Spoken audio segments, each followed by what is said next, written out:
All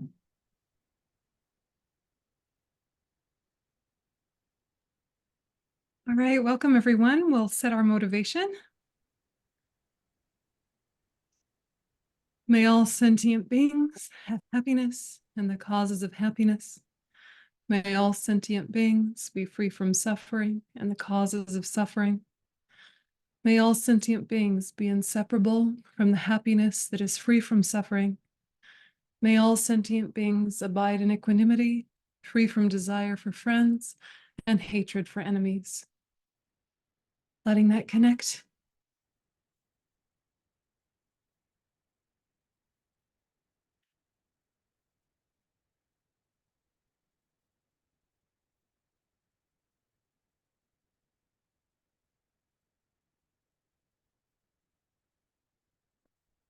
In refuge in bodhicitta.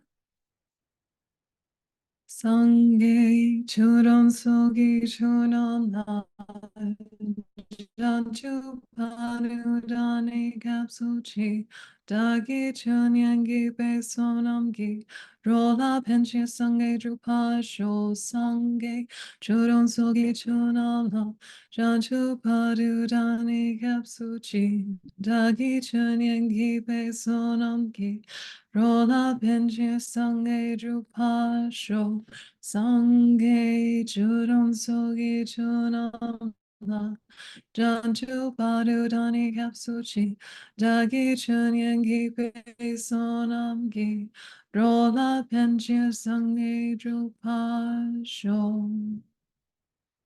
And letting that connect.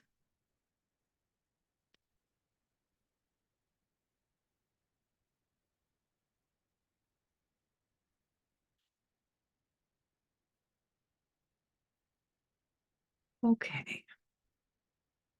So Wheel of Sharp Weapons session 2, this one we're going to go into a little bit of the obstacles to our bodhicitta. Yeah, long story short, obstacles to bodhicitta, or obstacles to developing that heart that really wants to become enlightened for the benefit of all sentient beings. You know, we have that thought, we remember that thought sometimes to varying degrees of effectiveness. But the question becomes, what blocks us from things we already believe in? What prevents progress with things that we already love? And I think it's important to name it as that. Yeah, that we really do love these ideas of altruism, of bodhicitta, of being of benefit to others. We're nice people. We want the best for people. And then something blocks us, something distracts us, something confuses us, something makes us self-centered. And really examining that is so important so that our good, kind heart can really be released and can really be accessed and can really deepen and develop. So this session, we're going to look at the analogy of the crows in particular. And so we'll just briefly review the bits that we covered last session just to make sure we didn't lose anyone, and then we'll go into those obstacles to the good heart. So the first part is already naming some of the main ideas. The name of the work is The Wheel of Sharp Weapons, Effectively Striking the Heart of the Foe. And the first line goes, I pay heartfelt homage to you, Yamantaka. Your wrath is opposed, the great lord of death. And so we've got Yama there holding the wheel of life. And then we've got Yamantaka, the Buddha, and they're similarly fierce, but very, very different.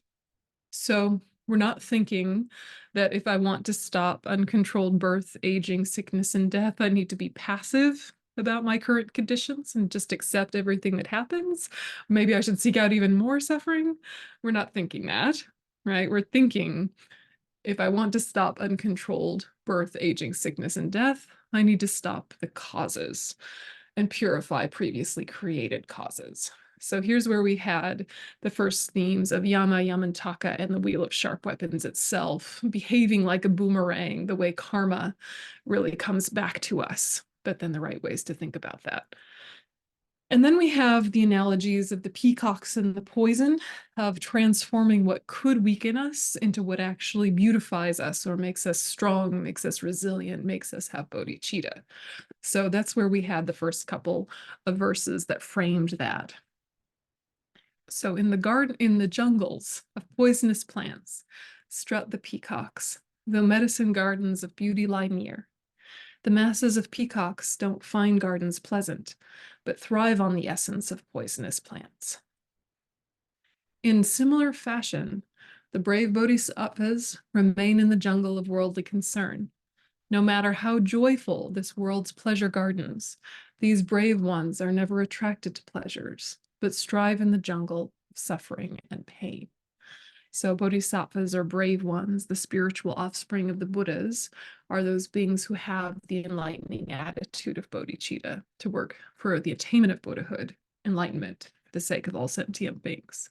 So do you guys remember peacocks poison? Yeah, peacocks and poison. What's the poison? Who are the peacocks? You remember? Okay, great. We shan't belabor the point. Okay, so cowards as crows. And of course, your first thought is, but aren't crows quite clever? Aren't they very smart? Yes, of course. The analogy is about kind of the avoiding characteristic or the sneakiness or those kind of attributes. Okay, so we spend our whole lives in search for enjoyment, yet tremble with fear at the mere thought of pain. Thus, since we are cowards, we are miserable still. But brave bodhisattvas accept suffering gladly and gain from their courage a true lasting joy. Now, desire is the jungle of poisonous plants here. Only the brave ones, like peacocks, can thrive on such fare. If cowardly beings, like crows, were to try it, because they are greedy, they might lose their lives. So the poison is analogous to aconite, which we talked about last time, which is medicinal taken in small quantities and poisonous taken in large quantities. And if we're wanting to be the peacock, not the crow, we need to understand pacing. We need to understand dosage. We need to understand how much samsara can we take before we're lost and reinforce it. Yeah, this is the way to really start to think about it, is that a samsaric environment is the projection of our own mind, okay? It's the creation of our own mind. So if things look beautiful or if things look difficult or if things look horrible, most of this is our projection. Some of it is the way it is relatively, and that's kind of a interesting investigation to do if you're into tenets. But what we're really trying to understand is that if things look beautiful, it's because I have a positive mind. If things look ugly, it's because I have a negative mind. And that being the case, because of habituation, because of karma, projections, etc., how much difficulty can I transform at my level? How much can I transform?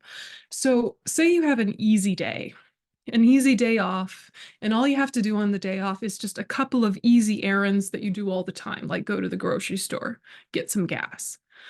And there's not a lot of time pressure, and you feel like today I'm going to do these errands in alignment with my path. So you get to the grocery store, and there's a big long line, and the people in the line are full of screaming children, grumpy screaming children that are very obnoxious in some way. When you're in a spacious mood, you can find that endearing, right? You can think that's life. Isn't that life? I was that kid. Maybe I was that parent. Maybe I was this, I was that, I was this, I was that. But you feel connection despite the annoyance.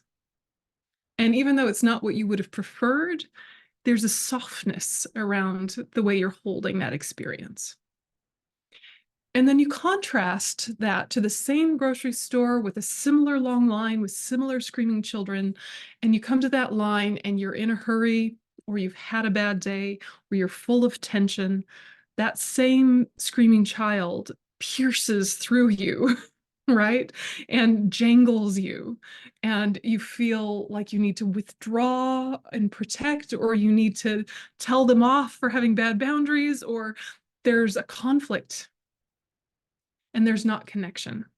You don't feel at one with the human race. You feel like the human race is a bunch of disorganized, rude, unrelenting suffering, right? And it's the same scenario. It's the mind that you brought to it. So no one's saying in either case that screaming children aren't a little bit difficult, right? But the way that you're viewing them is so different based on the mood you come in with. And you've had that experience a million times where the same exact scenario feels very different based on your mood. You know, it's a little bit like if you're at the movie theater with your friends and you're all feeling light and happy with each other, and the whole theater laughs at something, one of those magic moments with strangers where everyone's laughing together. If you're with your friends, it's just a delight. If you're all by yourself, it could make you feel more alone. Everybody laughing together with their friends. You know, you could feel really isolated or disconnected. You might also feel one with humanity, depending on the person. But the idea is that you're trying to really look at your environment and the people in your life through the lens of acknowledging this is my projection. There is something there, but it's not the way it seems. Okay, 1. 2 is, what do I do with that in terms of progress? How much poison can I take and it's still medicinal? If I take too much, it's going to make me weaker, but I take it at a titrated, calculated, measured way. Gradually, I build up a tolerance, to aconite or whatever the analogy is. Yeah. So the samsaric environment sometimes is described as this poison that makes the peacock more beautiful, but sometimes it's described as the medicinal garden that's full of joys and pleasures and excitements. And in either case, we can use it. But in this case, the bodhisattva is actually saying, how about I avoid the beauty and pursue the jungles of discontent and pursue the poisonous scenes? And of course, what winds up happening when you have the mindset that's ready for hardship is that things aren't hard. Right? When you have the mindset of things need to be beautiful and then maybe I'll start to try, it will never come together.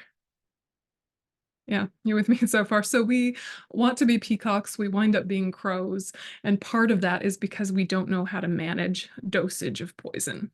So something that has the chance to be medicinal can't be because we're taking too much all at once, or we're avoiding it completely and trying to get lost in our pleasure gardens and it never comes together because it's a samsaric mind that's going to it. So yes, let's not be the crows. So this verse has a bit of bits that we can unpack using Geshe Nawan Darge's commentary. So he says, there's 3 levels of training the mind according to the 3 scopes of motivation outlined in the Lamrim teachings of the graded course to enlightenment. So the first, the initial scope motivation, we work to attain a better future rebirth. Yeah, that's the scope of your motivation. That's the scope of your ability. And so it might be that's the scope of poison you can take on the path. Yeah, is the sufferings related to bearing hardships enough that you still are able to get a better future rebirth. Then you can gradually expand to the intermediate scope, the middle scope, where we work to attain liberation nirvana from the vicious circle of rebirth for ourselves alone. So nirvana. Then we gradually work ourselves into the advanced scope or the great scope as a follower of the Mahayana path with a full bodhicitta motivation, where we work to attain enlightenment of Buddhahood for the benefit of all beings.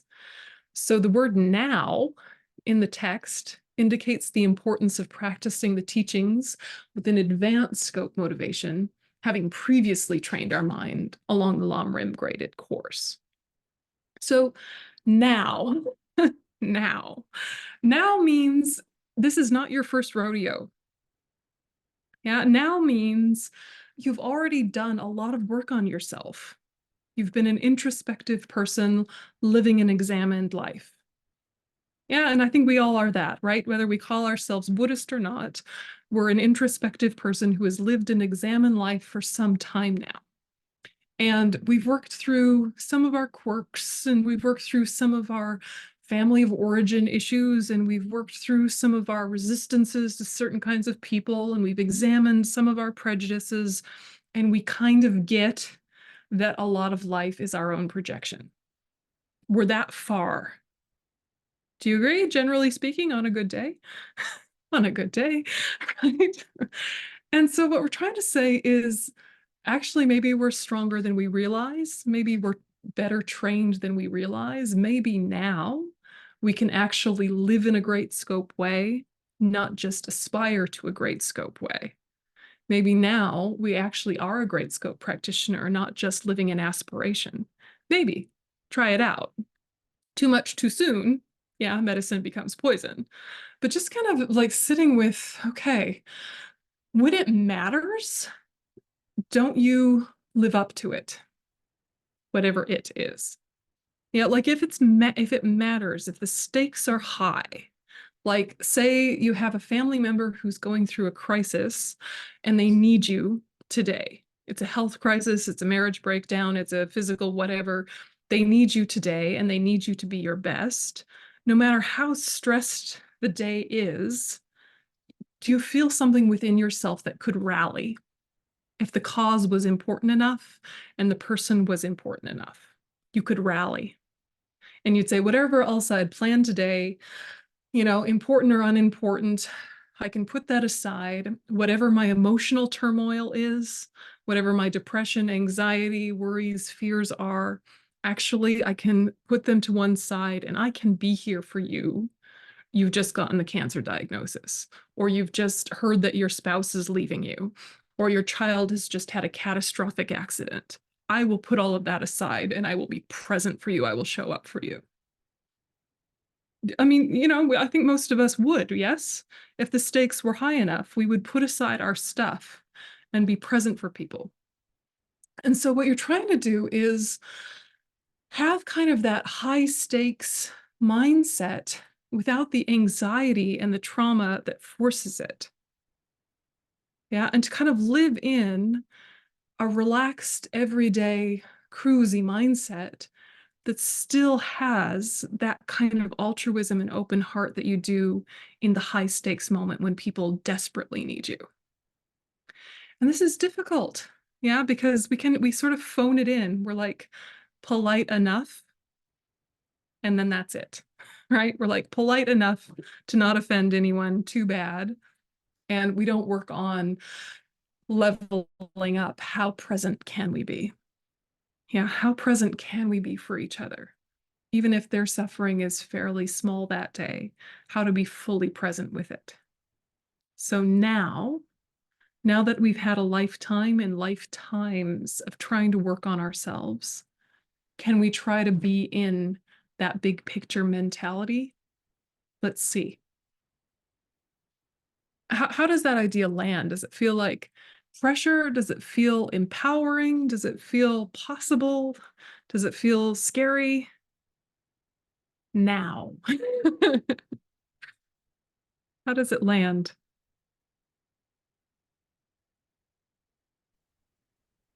Patricia.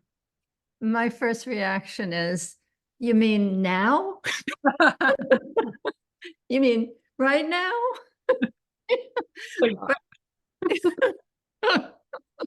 Give me a minute. I got to put socks on. Yeah, yeah, definitely. Yeah, you know that expression, if you stay ready, you don't have to get ready.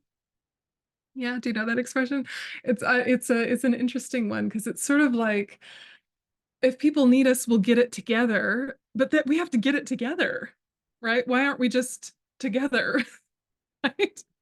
Yeah, it's like my own foible very commonly is that my house will get a little bit like piles of stuff, like piles of books, right as you walk in the door, and like the coats will be sort of like not totally tidy, and there'll just be a little bit of a little disheveled sort of vibe in the living room. But if people are coming over, I want them to have a nice experience, so then I quickly tidy. But why not just keep it tidy? I say to myself, why not just keep it tidy? You have it in you, right? But why not? What's that about? What's that chaos about? And it's amazing how quickly you can get it together when you want to create a nice space for people. And also, your ego doesn't want to be judged for your messy house. Double whammy, right? Both directions. And it's like we have a million versions of that in life where we can and we do level up, but we don't have that as our mainstay. We don't have that as our default. We don't have that as our operating system, even though we're able to, because we've shown ourselves able to a million times. So kind of getting your baseline into how you are at your best, and then how you are at that baseline then comes into how you are at your best, and level up and level up and level up. But what normally happens is that we kind of stagnate. Yeah, and we need something to get us motivated to be in our best. So what we're trying to remember is sentient beings are suffering now, this second, and we would be in a much better position to be of benefit to them, and also not sucked in and disturbed and destabilized by them if we entered into a more big picture mindset habitually and consistently. So let's do it now. Now. And now. And actually, if we do it now while things aren't a crisis, when the crisis comes, we're going to be that much more stable. Jai, yeah, go ahead. Okay, thank you. I have pondered this a lot, and I have my own way of managing it. But occasionally, you'll come across a cowpoke who is super high needs, right? I had a neighbor who was a domestic violence victim, on drugs. You get the drift. And I mean, I could have been dealing with her 24/7 if I allowed it, and I didn't put up boundaries. So just wondering if you would talk to that, because there is a limit, not exactly a limit, that's the wrong word, but I don't think it's in people's interest to let them basically be abusive of you in a way. Yeah. Yeah, yeah. I mean, So I I'd think love to hear how you handle that, if you've got any, your input on it. Thank you. yeah, it's a good one. I mean, I think we all hear that you know the answer in your question, which is boundaries are helpful. I've had a little, Right. I've had a little practice, Yeah, darling. More than a boundaries little. are helpful. But like, how do they look and how do they play out in real time? And when do you have them from a very clear, compassionate space, as opposed to a reactive space, having pushed yourself too far, resented it, and pulled back? And that's what we don't want. And it's said so many times in the Dharma that it's such a negativity to regret a virtue, right? So we want to practice virtue in a way that's sustainable, because if we overreach our capacity and then backtrack into resentment, that's really quite heavy. And it ruins the momentum of our positive actions because we have this now resentment vibe with it. So when you're creating boundaries, it's so hard to kind of create them before resentment and to create them with this acknowledgement of capacity, because our pride gets tangled up with our virtuous work. And we want to think of ourselves as having a bigger heart and a bigger capacity and more skill than we do consistently. It's a dance, because on one level you're trying to level up and live in big picture. On the other hand, you have to acknowledge how slow that will be. It requires effort, but that effort shouldn't be the kind that leads to exhaustion and burnout, because then you'll backtrack. It's like exercise, right? You need to feel it, but if you go from feeling it to pain, you've gone too far. Now you have to recover. Now you have to start back in the beginning, maybe even before the beginning. So like that, I feel effort, but I don't feel resentment. That I feel this is stretching me a little, but it's a stretch that I'm up for.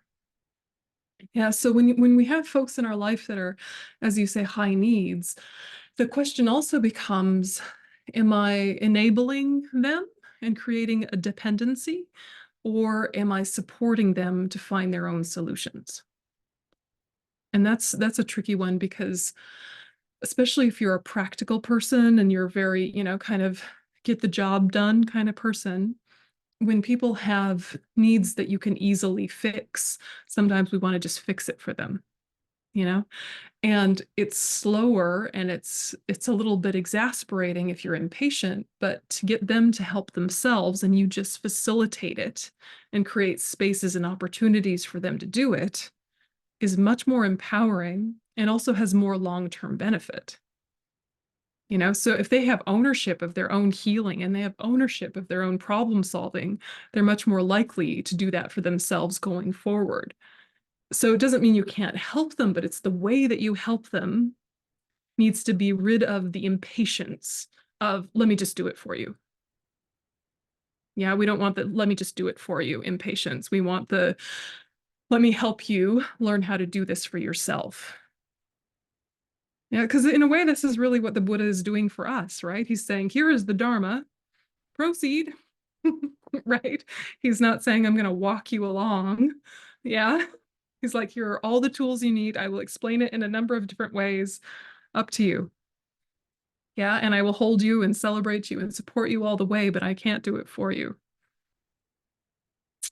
So like that. I don't know. Does that sit okay? Yeah. We're on the same page. Common sense, yeah. Yeah. I had folks around me who taught me this lesson because I saw them burn out and get bitter and angry. And that was something, that was the last thing I wanted to do. It broke my heart to see that. And I knew it was simply because they didn't have boundaries. They would do it, you know, they take care of themselves enough. Yeah, it's a balance. Yeah, cheers. Yeah, no, and I'm glad you bring it up because there's kind of like our everyday relationships, and then there are those unique relationships that are kind of high pressure, high demand, high needs. And sometimes our approach needs to be a little bit adjusted. Yeah, especially with people who might take us for granted. So sitting with your own feeling of how do I live in at my best more often, but at the same time, don't assume that you are at your best when you make plans, when you make promises, when you make commitments. That's tricky, isn't it? So it's like you make plans and commitments from the place of how you see yourself on an ordinary day with an ordinary amount of stress, not less than usual, not more than usual, but just kind of on an ordinary day, you can make predictable plans. Don't make plans based on who you are at your best. But having made those plans, you do more of your best more often. And that stretches your capacity. So, you know, you're thinking, can I do this in work? Can I do this in relationship? Can I do this in which situations? But the idea is that you're really looking at hardship differently.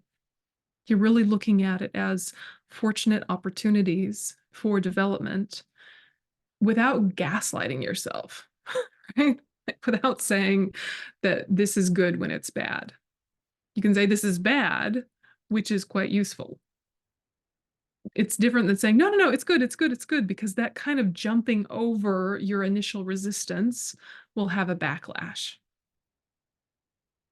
Yeah, so, you know, like after this class, I'll be driving home because I'm teaching from my office at Maitripa College. Look, it's my office. You know, so after this, I will be driving home and I have an assumption of what the traffic's going to be like. But what if it's more? If it's more, I'm not going to be like, oh, good, it's more, you know, in a weird way.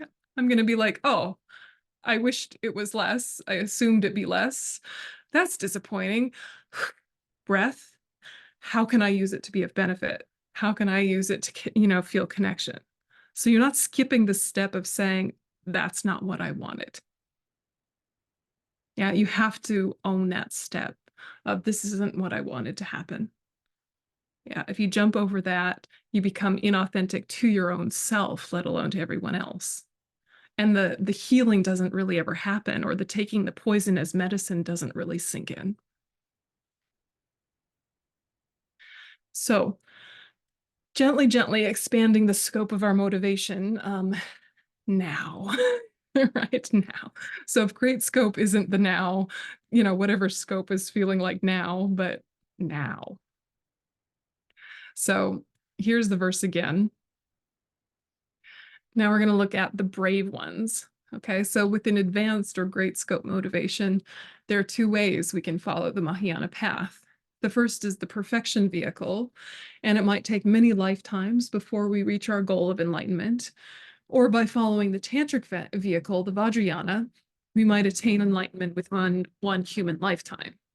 So the word here in the text indicates the immediacy of practicing the tantric path with an especially strong bodhicitta motivation.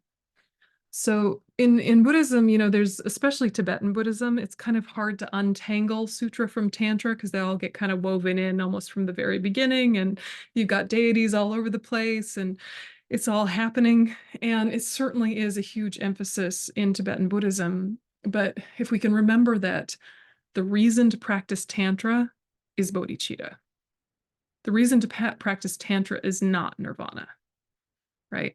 You're practicing tantra because you want the speed it brings so that you can benefit beings quicker. And it only works if you have renunciation.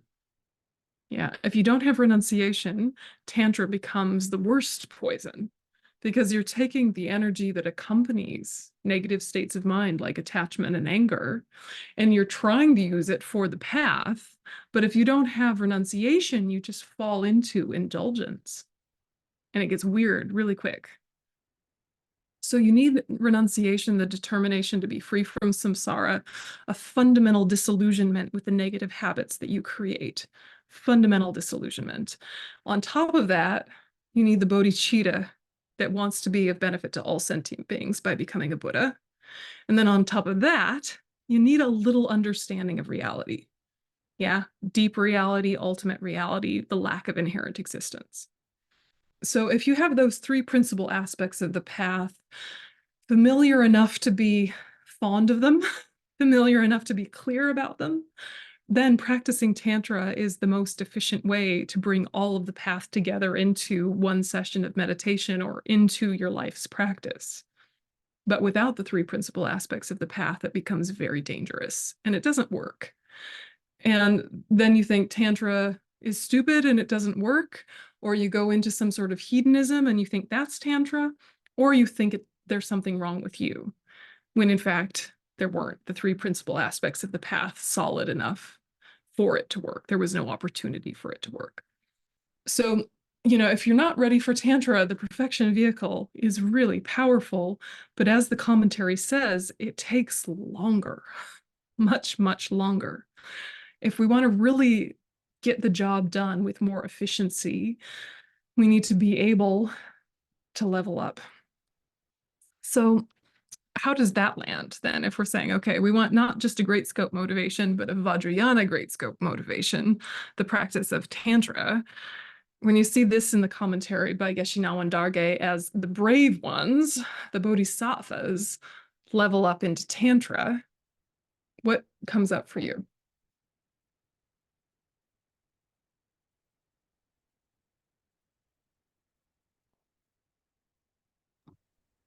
Venerable? Yeah, Sunny. Yeah. Is it possible to practice Tantra without, I mean, I don't really understand Tantra as opposed to Mahayana. So I understand things about it. I can intellectually understand things about it, but but I don't understand the route that one takes. First of all, one needs to enter the Tantrayana. You really need to have a guru, a master. So, Yeah. Yeah. Absolutely. okay. Yeah, absolutely. Right. Yeah, and you need an empowerment into a deity. And, for example, on the West Coast, His Eminence Ling Rinpoche is offering 1,000-arm Chenrezig empowerment quite soon, so if you're in the mood to go to California, off you go, do it. Don't overthink it. Rock on. It's foundational Tantra, Kriya Tantra. And so the first level of Tantra means you're in and you can start to practice it, but the stakes aren't so high karmically that if you don't quite get it or if you misunderstand something, it's not that big a deal at that level. But it's a good way to get your foot in and to get started with, how do I adopt a tantric mindset? And a tantric mindset is really choosing to overcome ordinary appearance and grasping. It's choosing to ripen the seeds of your own enlightenment through rehearsing your enlightenment. It's about taking the result enlightenment as the path you're on now. So you start to adopt the attitude that you're already enlightened and that the actions you do are enlightened and that everyone else is enlightened and that everything you hear is mantra. And that gets weird really quickly without context. So you need a guru and you need the holding of the blessings of the tradition. But say you have a Chenrezig empowerment, you can really get some amazing work done on your cushion even before you've studied a great deal, because the mantras themselves carry a lot of power.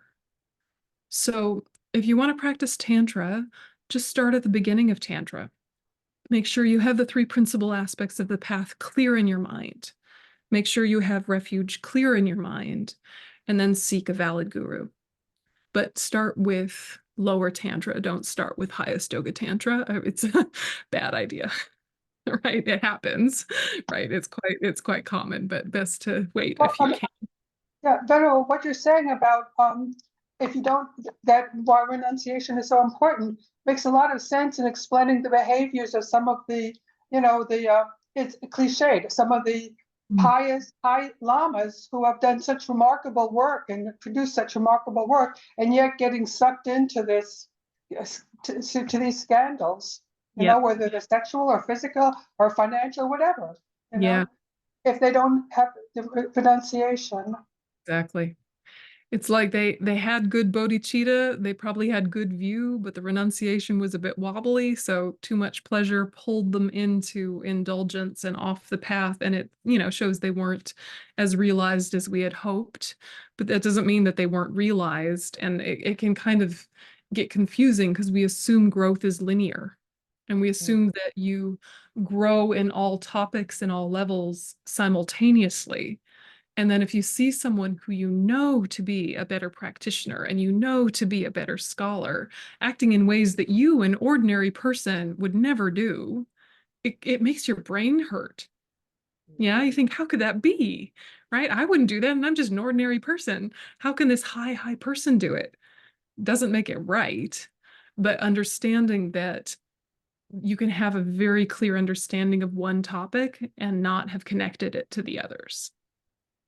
And that realizations are a lot more of a nuanced thing than is presented in the text. It's presented like step 1, step 2, step 3, but it might be that they have step 2 and step 5 and have missed some ones in between and some preliminaries and some context about how the world works and boundaries and authority and abuse of power. And they just missed a whole set of context before they jumped into advanced teachings.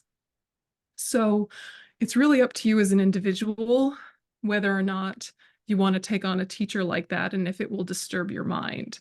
That is why you have to check the teacher a lot before you take them on at that level. And to say, do the appearances they show inspire me or trouble me? Yeah. And if they trouble you, find a different teacher. But once you've taken them as a teacher, it becomes a lot more karmically fraught to put them aside. So better to do your checking before you've had an empowerment, before you've taken them officially as a guru, because later the karma is a lot more just difficult in a lot of ways, and it makes your practice a lot more difficult. That said, if it's too late, if you've taken someone as your teacher and then they do something that from the worldly perspective we know to be problematic and harmful, you can just respectfully put them to one side and shift your attention elsewhere. Or you can respectfully say to them, I see this, and this behavior, and it has this aspect of harm. I need to mirror that to you. Do with that information what you like, but it's important that me, your student, tell you that this is the impact of your actions. Yeah, and then, respectfully, I'm going to withdraw from regular attendance at your teachings, and on my cushion, I might think of other teachers. That is a personal decision. Yeah, so, there's a certain amount of pressure to practice Tantra. It's rare, it's precious, death is coming. But that said, still make sure you really trust your heart and really do your own investigation. Yeah. And having an aspirational attitude about Tantra plants seeds for you to meet good conditions in the future. And some mantras, you don't need the empowerment to recite them and come closer to the deity, like Om Mani Padme Hum. You know, so reciting Om Mani Padme Hum and thinking, may it ripen the seeds of my wisdom and compassion. May it invite the support of wisdom and compassion. Beautiful. You can do that right away. Yeah. So yeah, Tantra is tricky, but did that clarify things or did that make it more confusing? Right. It's okay either way. Yeah. There was a direct message to me in the chat that says there's a Yamantaka empowerment happening in Santa Fe. I don't know the details of that, but Yamantaka is highest yoga tantra. So if you can, it's best to take lower tantra empowerments and get used to sadhanas or practice manuals before you do highest yoga tantra. Yamantaka is highest yoga tantra. Let's see, then also Ling Rinpoche is also giving Medicine Buddha at the Kadampa Center. I think that's in what, North Carolina, South Carolina.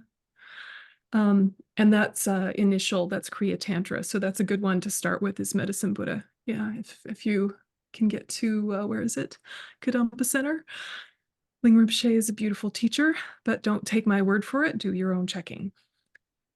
Yeah. Yeah.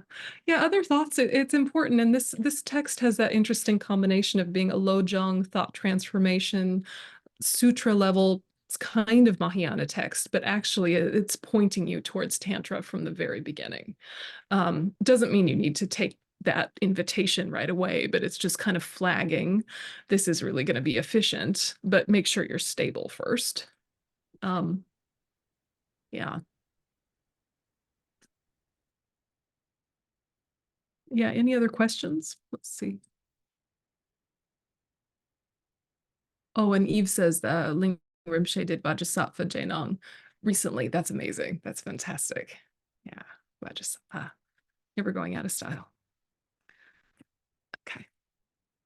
All right, jump in if something occurs to you later.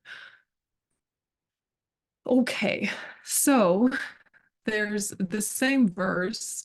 There's a part that says lose their lives.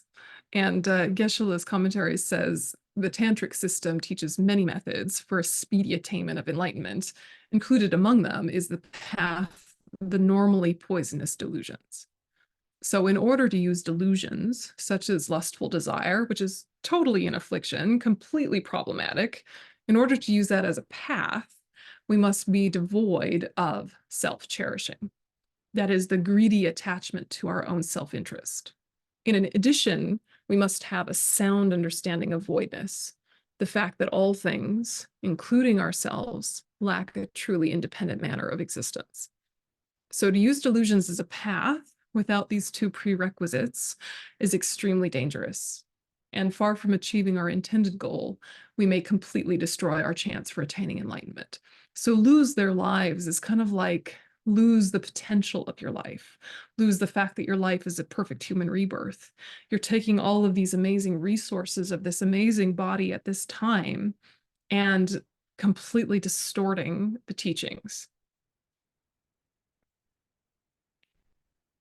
So crows are analogous to cowardly beings. What makes us cowardly is the two enemies, self-grasping, self-cherishing. So samsaric pleasures are poison to crows or cowards because they use them with attachment, which just leads to suffering in the future. So the antidote to self-grasping is the wisdom realizing emptiness. The antidote to self-cherishing is bodhicitta. So self-grasping ignorance here is the form that is the root of samsara, and it's what directs self-cherishing. So it's this innate self-grasping that views the I in one's own mental continuum and holds it to exist inherently. Yeah, so you see the relative I, you see the relative self. That one is not problematic, right? The relative self, that which is merely labeled on the parts, on the 5 aggregates, that's fine, relative self. But it takes that and holds it or superimposes inherent existence on it. And it's innate. Yeah, it's just how we see things. We're living in this projection based on that all the time. We grasp at a self as inherently existent. It's completely the opposite of that. But what happens as the result of that? Then your little autonomous self needs to make plans, right? It needs to make plans for its happiness, needs to make plans to avoid suffering. And those plans are based on an illusion of separateness. Yeah.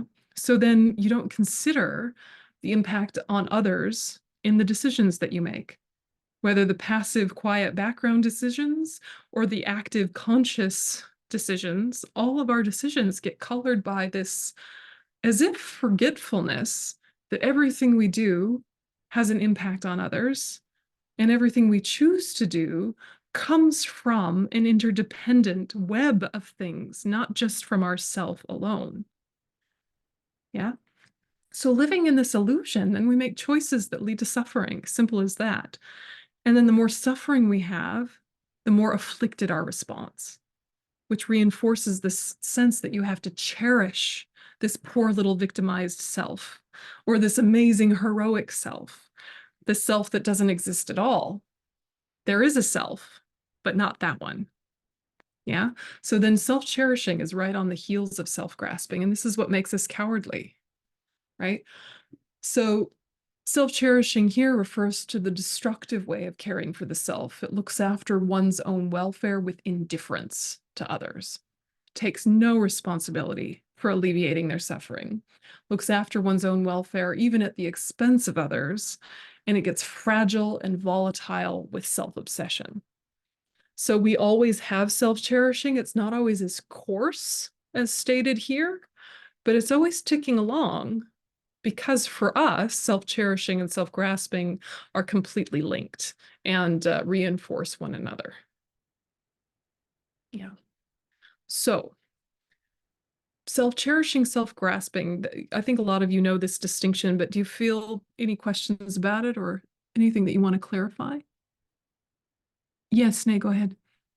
So I would love your advice on this confusion in my mind about self-grasping, in the sense that, you know, all the teachings on dependent arising, and I think even in trauma work, you know, where you think about how a person is today is because they have been shaped by so many causes and conditions. And, you know, it's not like they just have the behaviors they have, you know, they were shaped by so many circumstances. And so like I keep that in my mind. And I think also about, you know, dependent arising, making the same point, similar points, but I still get upset at the person. Like I still feel angry, you know, even understanding all of this. And so so I just wondered, like, how to change how I'm thinking about it, because yeah, it's not clear to me.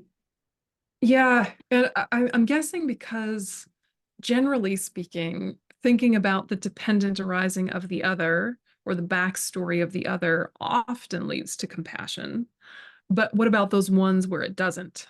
What about those ones where it's like, you know how they got this way, you know it's sad and unfortunate and you feel for them, but they still really aggravate you and you still really feel annoyed when you see them, or aversion of some kind. And in those cases, it's like flip it the other way and look at the causation of you meeting characteristics like that. Why are you meeting that set of traits this way? Yeah, what is your suffering? Yeah, what is your, you know, your historic stuff? You know, what is perhaps your karmic conditioning? Also, what are your expectations? What are your assumptions about their behavior? And looking at that all through the lens of wisdom rather than from the lens of like entitlement or assumptions about behavior or expectations, looking at it through the lens of just, here's how I came to these conclusions. It doesn't mean they're right or wrong. This is just why I have this operating system. So of course, when this meets that, I have resistance. Of course I do. So instead of looking at their behavior, you're looking at what conditions your reactions. You know, so you just kind of flip the switch if it's not working, to think of how they might have gotten this way. You think, how did I get this way? Yeah, that's true, because other people might not be triggered by the same things I'm triggered by. Exactly So that. it's like, why is my operating system? Yeah. Thank you. That helps. Yeah. Yeah. I mean, my shortcut for that is always to ask, why this? Why this? Yes. Of Why all does of, mean why this situation has come up? or why does this get to me? That I always Yeah. ask, this get to me? Because people are rude in a million different ways that I do not care. I don't mind. I even find kind of cute, or like, oh, people, I don't mind. But occasionally something gets under my skin. Why this? Yeah. Of all the rude things that people do, this one gets to me. How come? Because if it was just rudeness, then all forms of rudeness would get to me, but they don't. So why this? Or like, why them? And you're really not outwardly focused on them. You're inwardly focused on what are my receptor sites to be aggravated. Yeah. And if I may, earlier this evening, you made this comment that what is helpful is to, when we set boundaries and so forth, is to do it from a place of compassion and spaciousness and so forth. And that, for me, is like the hardest thing, because the opposite is what happens, is to set the boundaries out of reaction and resentment, right? And like to be able to find that place, sometimes I find really hard. And sometimes it's like stepping away, like, okay, I need to create distance before I can work the process through. Yeah. Yeah. And it's like, it's just a new habit, isn't it? Yeah. There's this guy that is always at the stoplight when I come into town, and he's a unhoused person with a sign. And the first time I saw him, of course, I gave him money because that's my way. But now I see him like every day. Am I going to give him money every day? Oh my goodness. Now am I going to set up a whole relationship with him? What if I saved up the money I would give him every day and gave it to the homeless shelter, or gave it to different, or aid organizations or charitable organizations that helped more people more often? But what happens to us is something like this, where we have it in us to do it once, but if we really thought it through, we know resentment or resistance would arise if we were expected to keep doing it. So how do you set the boundary that says, this is what I've got? Yeah. And maybe I'll expand my capacity in the fullness of time, and maybe I won't, but I'm not going to promise more than my capacity. This is what I've got. And it's tricky because our ego gets involved and says, I want to see myself as someone who always responds in this way in this situation. And sometimes it's actually not good for you to do that. And it's not good for them to do that. But you like to see yourself as that kind of kind, benevolent person with that kind of spacious, generous mind. And what a gift to be sort of smacked in the face with, oh, right, I could do it that one day because that one day I felt sort of, flexible with finances. And now that it's the end of the month and I've paid all my bills and I still have to get groceries, I don't want to. Interesting. Who am I? Who are they? What is this? Thank But yeah. you. It's very helpful. Yeah, no, it's a really important question, because I think particularly us, like, nice people that want to do the right thing, boundaries get so difficult. They really are so difficult, because to say no with an open heart, we're used to saying no once the heart is closed. Yeah, to say no with an open heart. Or not now, or not yet. Yeah, Anna, go ahead. Nice to see you. Thank you. That was a great question, Snane. Thank you so much, Venerable Yönten. And I just feel like that was such a great question that if you wouldn't mind, Venerable Yönten, not that I want to put you on the spot, and if not in this class at some point, that was a really good question to ask. Why am I not bothered by when somebody is oblivious? This time I think it's cute, adorable, forgivable, but when they're mindless and oblivious, why is it now pissing me off? Because I'm thinking they're doing harm. And can you give us an example? Because I'm trying to work through that. Like, why is it sometimes it bugs me, like the rudeness, and sometimes it doesn't? So what is the next step or deep dive to do from that? That's my first question. And then my second question is, I love that you brought up, yeah, like I want to be that nice person. I hope I'm not attached to it, because some days, when I'm tired or whatever, I'm not rude, but maybe I don't always have to be that person. But why is it that that's so important? Is it just our conditioning? And then when is it that I thought the Dharma does say we have to be kind, friendly people? Yeah. I'm trying to make sense of all this, but boundaries are good. like from Yeah. the heart. And I'm just trying to make sense of that's the second part of my question, if you could speak to those two. Yeah. I mean, they're the stuff of life, right? This is the stuff of life. And it's one is, this is the wheel of sharp weapons returning. From now on, I won't do that very thing that annoys me, right? It's like, oh, I don't do it now, but obviously I did. Obviously I did, or the wheel of sharp weapons wouldn't be returning. So it's weird sometimes, especially if it's behaviors that you genuinely don't do, but to think, I did that. What they're doing to me right now, I did that. So never do it again. If I'm receiving you, even though in this life I don't do that. Yeah. Just Saying, never. okay, good. It's exhausting that karma. And it's reminding me, never do this. Because I see the impact. I see how it hurts. I see the effect on me. May I never do things of this type. So, it might be something as simple as like someone, I don't know, hugs you without your permission, in kind of like an over animated kind of a way. Or like when I lived in Israel, I was forever getting my cheeks pinched, right? And, getting kissed aggressively on the cheek. And I'd be like, it's not my favorite thing, you guys. It's not my favorite thing, the kissing. But, it's like a cultural thing, right? Like, what are you going to do? Say to every single Jewish mother, don't kiss me on the cheeks and pinch my cheeks? No. What are you going to do? Right? You have to tell the whole country. So it's something where you're thinking, all right, what is this showing me about boundary transgressions? What is this showing me about assumptions? What is this showing me about how I live in this world? And I don't pinch people's cheeks or kiss them on the cheek, but I do things that are not considering them, and like, how often have I scooped up my kitten and given her a kiss on the head when she was happily sleeping and probably did not want to be disturbed, right? Right? That entitlement that thinks I have a right to what I want, and not looking at, actually, they didn't even want that.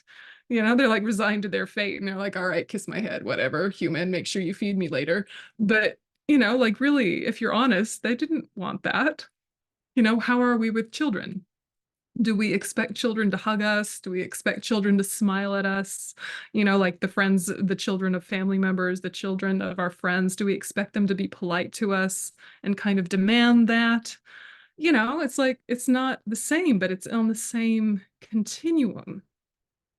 How do I do that? So whenever I have one of those wheel of sharp weapons returning, you don't need to be literal, like I literally was the Jewish mother pinching cheeks. Think, I was the boundary transgressor. Yeah, I had assumptions about what I had a right to in terms of someone else's physical space.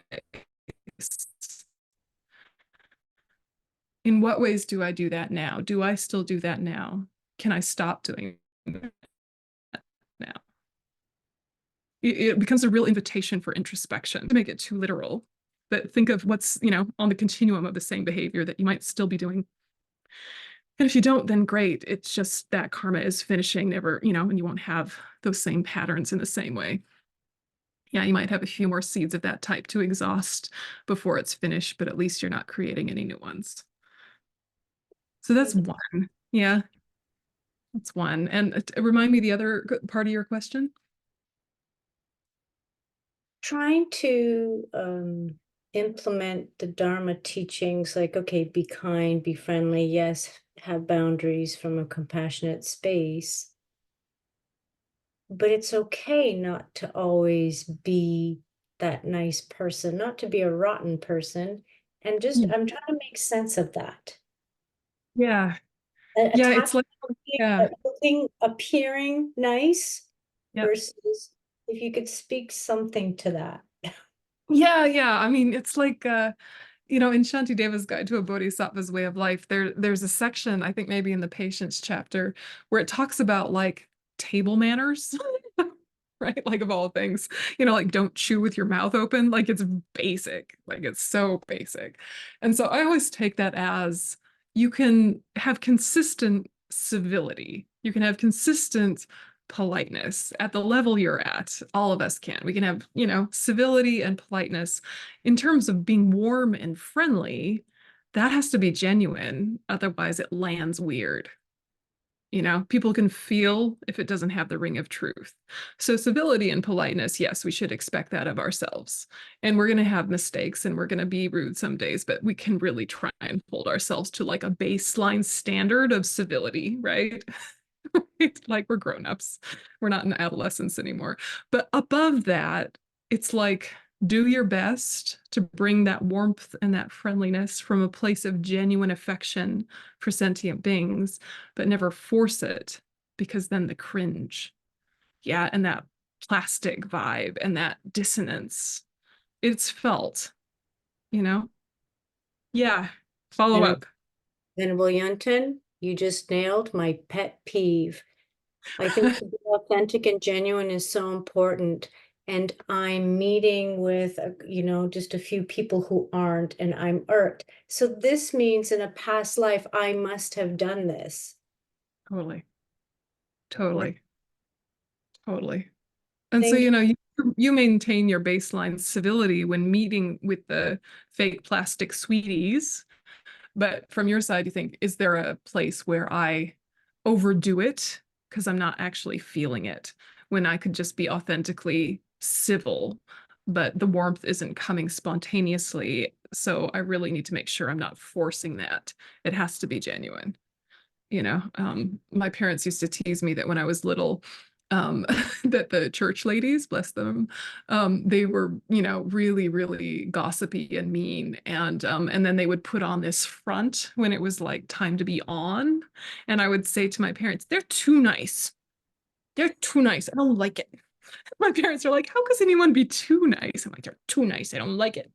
You know, but really what I was saying is what we all feel when someone's putting it on. You know, it's yuck, super yuck. But then, especially if you've been socialized female, you feel like you have to smile all the time, right? And people will even like judge you if you're not smiley. And not all cultures are like that, but definitely in America, right? Like if I'm in Australia, it's like less pressure to smile all the time. And my smiliness immediately clocks me as you must be American. That's a lot of smiling. It's excessive, right? Sorry, I was conditioned this way. I can't help it, right? And genuinely, I love people most of the time, so I'm quite sort of upbeat, but it's like animated in a way that is very socially American, you know? And so all of these little delicate dances of what is bringing your best to people without pretending to be other than you are in this moment. So, Venerable, may I ask just this one? So when I'm now met with a person who's superficial, or like you say, is putting it on, which Yeah. irks me, but I must have done that in a past life, so I know not to do it. How do I receive people like that? I don't want to Yeah. make them feel bad. I don't want to put on that attitude like, ooh, like Yeah. how Yeah. do I receive that when I'm constantly getting it? It's a good question. And you know, I don't have a To, perfect to do answer. better, to do better, you know? Yeah, and I mean the first thing is to try and realize that that is coming from suffering and they feel like they have to perform that way. And part of our own reaction to it can be pride of all things. It's the pride that says, you should be able to be real with me. You should be able to be real with me, right? Because I am someone that can handle realness, right? Or you should be able to be candid with me. I expect candor and I expect authenticity and I expect that from people. And when they do not give it to me, how dare they? Forgetting that people do that from a place of protection, that obviously they don't feel safe to be vulnerable. They don't feel safe to be vulnerable and they don't feel safe with you. And that is poignant because you're a lovely, safe person, but it might take them a while to know that because whatever traumas are in their past have told them, don't be real, don't be candid, have the facade of friendliness as armor, you know? And so when you realize that, then you can kind of soften and hold them differently and be like, be however you're going to be. I'm going to try and beam unconditional positive regard without pressure.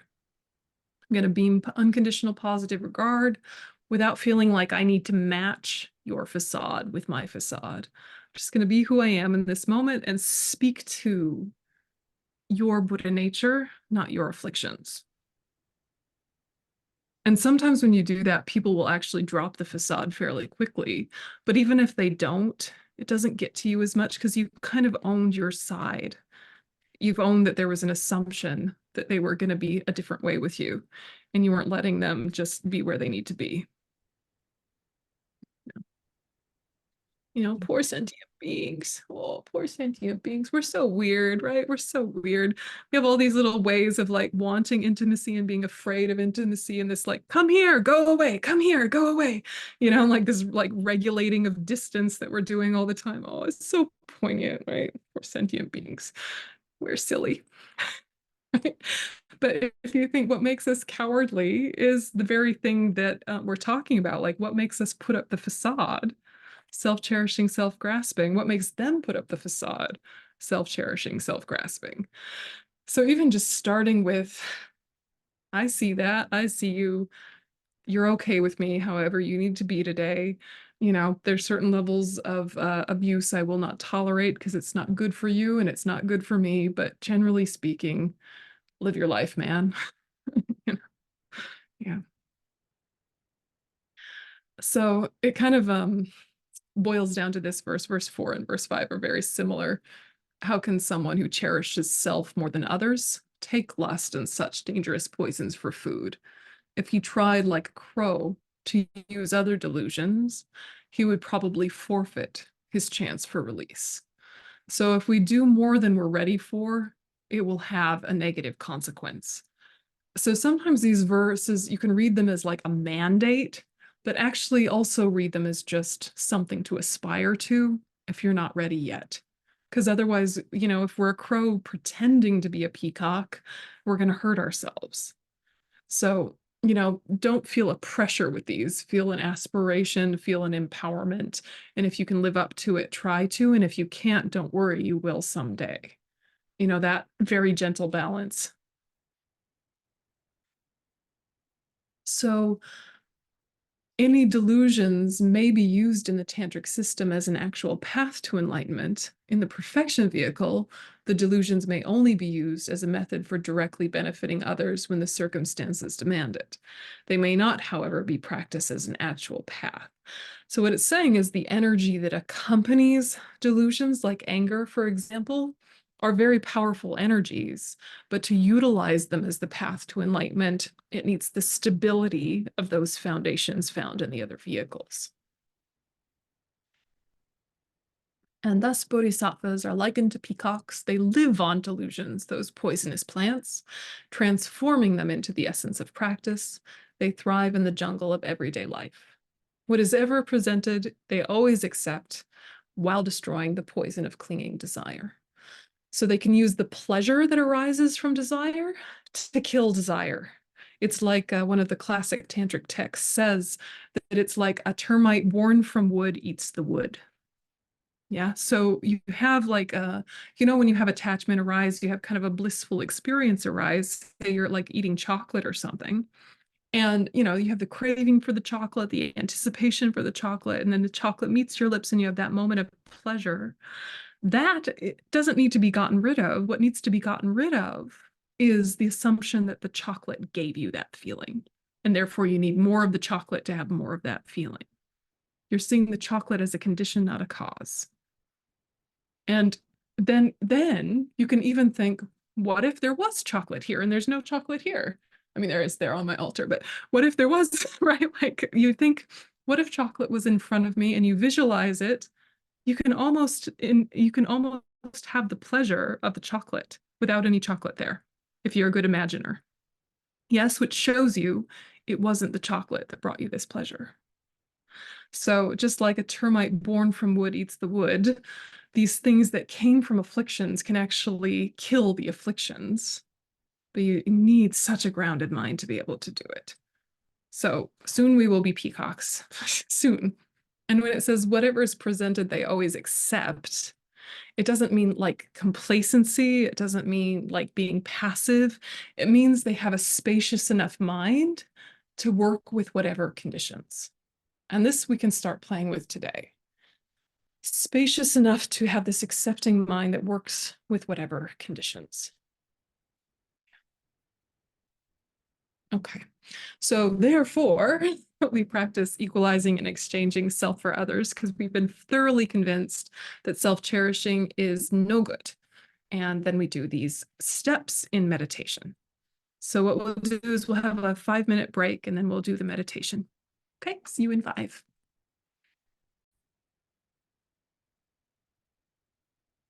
So we're going to do equalizing and exchanging, and the end of that sequence is Tonglen, and we'll do Tonglen separately as its own topic. So we'll do what leads to a really successful Tonglen practice, and then later, maybe next week, we'll do the Tonglen on its own. So just take a minute and get yourself into a meditation posture, mainly straight back, straight without rigid.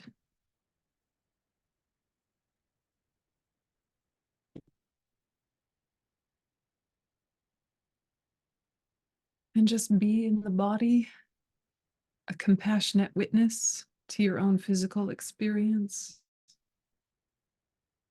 allowing tensions to release and relax.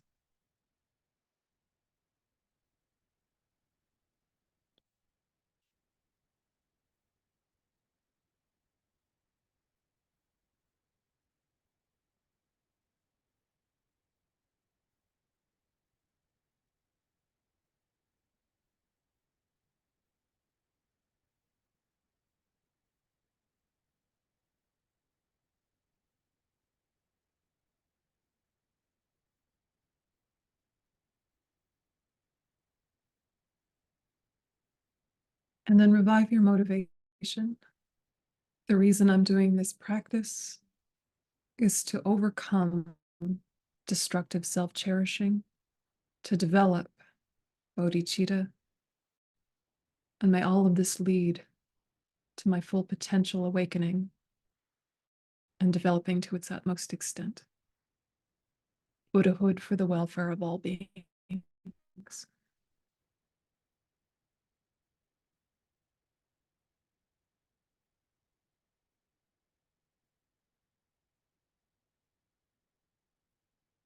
And so we start with equalizing self and others. So first we look at our own percentage of emphasis of cherishing self over others, as opposed to how many more others there are than self. So if 90% of the time we're self-referent and 10% of the time we think of others, does that make sense?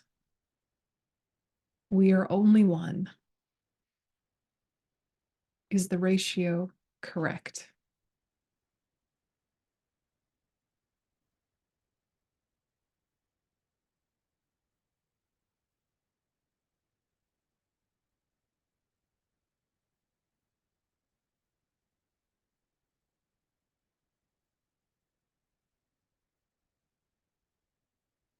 And then we think we can be equal. We are equal in that we just want happiness and don't want suffering. That all of the people in my life, all of the beings seen and unseen, every single sentient being is equal in this way. They're equal in having Buddha nature. They're equal in having innate ignorance. They're equal in having clear and knowing consciousness. And also their drives are identical. The details are what's different. The drive is just wanting happiness, not wanting suffering. Everything skillful, everything unskillful is done under that influence.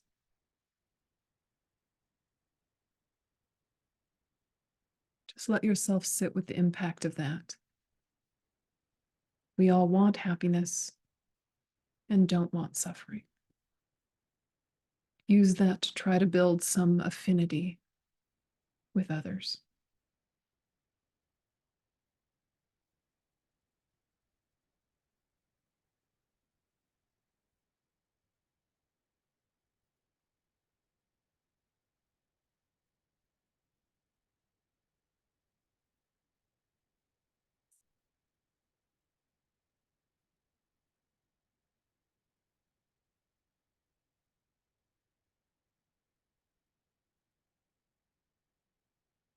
And then identify the disadvantages of self-cherishing. What does that self-centered attitude do for you? Do to others? What happens when it's driving?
And then switch and identify the advantages of cherishing others. How does it feel to give cherishing others, to receive it from others? What happens when it's directed towards a person? This real care, this real consideration that's genuine. Just let yourself think of the benefits of these kind of attitudes.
And then decide to actually exchange self for others, or self-cherishing for cherishing others.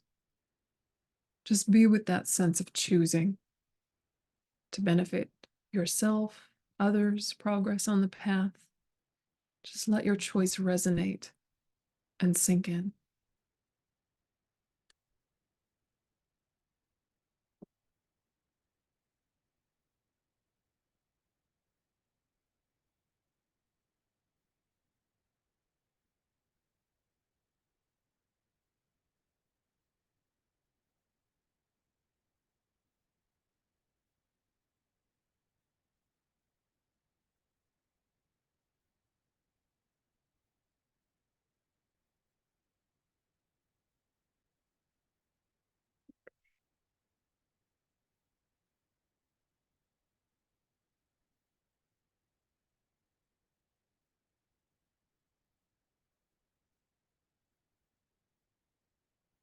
And then with that mind, really feel your own bodhicitta at whatever level engaged.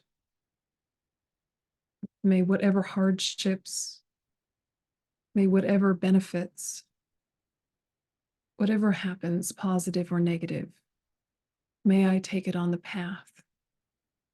May I use it as fuel for the path. And in so doing, may I benefit all living beings.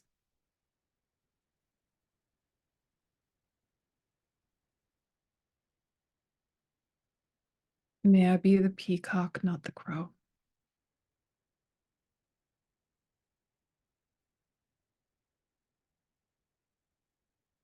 Okay. So we'll go ahead and dedicate. Janchu Samcho Rinpoche Ma Ke Panam Ke Gyochi Ke Pan Yam Pa Me Pa Yam Gone Gondu Palwan Sho. May the supreme jewel bodhicitta that is not arisen arise and grow, and may that which has arisen not diminish but increase more in.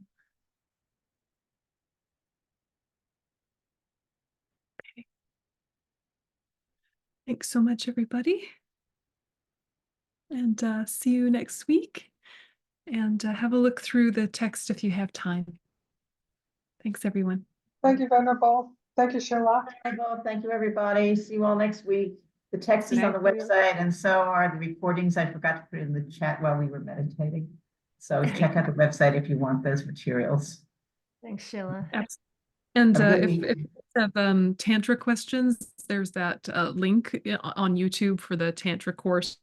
There's one you can go straight to about what are initiations.